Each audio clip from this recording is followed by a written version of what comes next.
Monsieur Jean-Guy Talamonnet, on a écouté votre discours avec beaucoup d'attention, c'était très émouvant. Le projet de l'autonomie de la Corse suscite aujourd'hui un grand débat au sein de votre société. Quels sont pour vous les pièges de ce projet?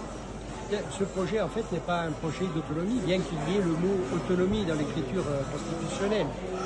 Ce n'est pas une autonomie, parce que pour tous les juristes de la Terre, le critère de l'autonomie, c'est le pouvoir législatif, mais non pas un pouvoir qui serait encadré par une autorisation en amont et par une vérification en aval, mais un vrai pouvoir dans les domaines de compétences hautes régaliens.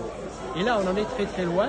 Donc en fait, il ne s'agit pas d'une autonomie, c'est un peu une supercherie de présenter aux Corses un projet comme étant une autonomie, alors que tous les juristes qui se sont prononcés, tous les experts en droit public qui se sont prononcés sur ce projet disent qu'il ne s'agit pas d'une autonomie. Donc nous pensons qu'il serait préjudiciable à la Corse que ce projet aille jusqu'au bout, parce que en fait depuis le début de la lutte moderne des Corses dans les années 70-80, malgré les bombes, malgré le conflit qui a eu lieu pendant si longtemps, la France n'a jamais changé sa constitution, n'a jamais révisé sa constitution pour la Corse. Il y a bien eu des statuts particuliers, mais de niveau législatif et non pas de niveau constitutionnel.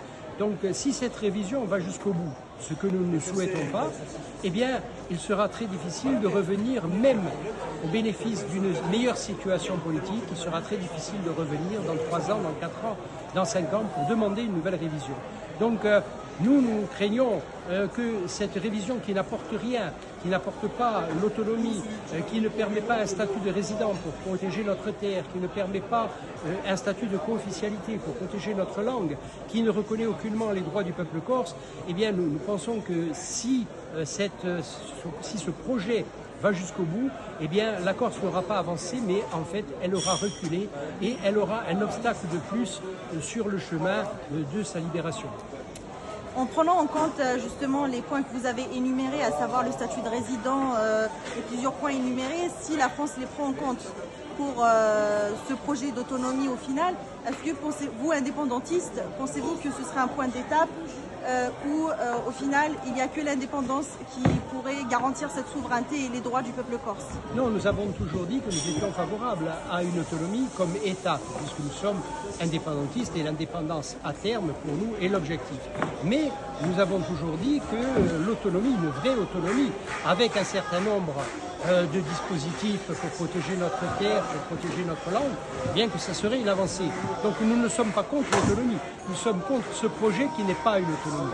Alors bien entendu, l'autonomie, même une vraie autonomie, à la polynésienne par exemple, ne nous suffirait pas à terme, puisque nous pensons que la Corse est une nation et qu'elle doit recouvrer tous les attributs de la souveraineté.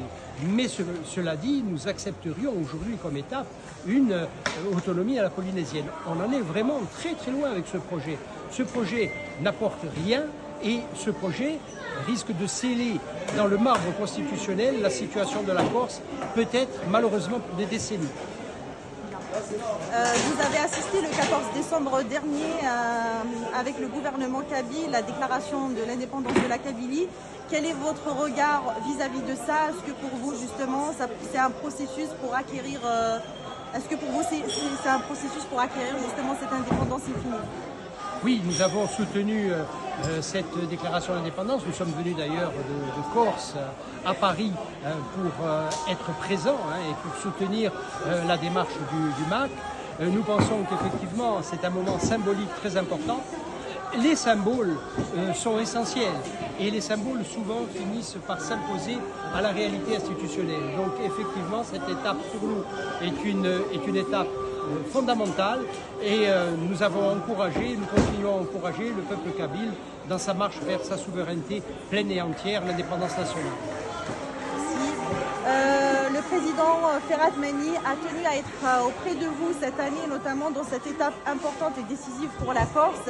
Son retour après plusieurs années, je pense que ça a beaucoup marqué ici la population corse et ceux qui l'ont connu.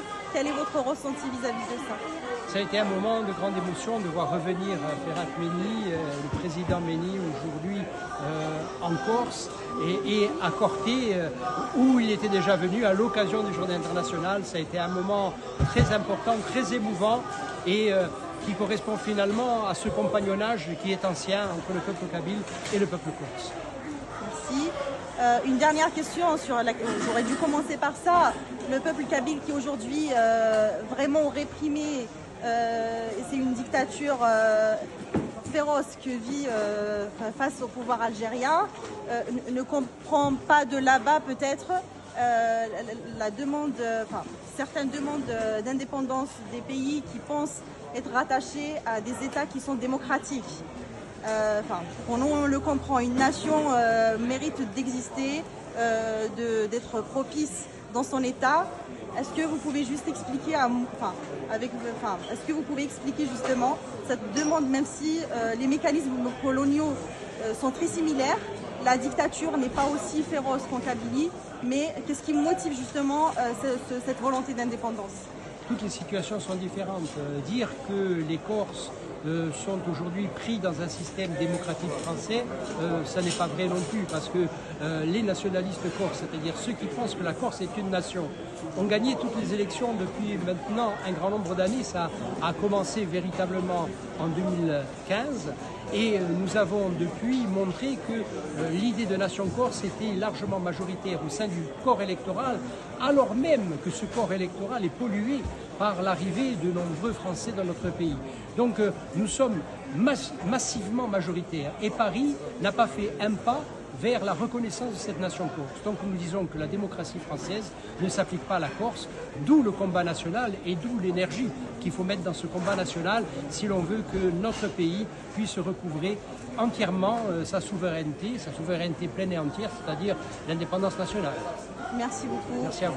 C'est un plaisir en tout cas de partager ces moments avec vous et de partager cette fraternité avec le peuple corse. Ça a été un très grand plaisir d'être à nouveau avec vous, que nous soyons encore côte à côte devant cette situation qui est la nôtre, qui est importante, et puis aussi pour vous entendre parler de votre pays et des perspectives qui sont les vôtres. Donc nous continuons à cheminer ensemble. Merci beaucoup. Merci.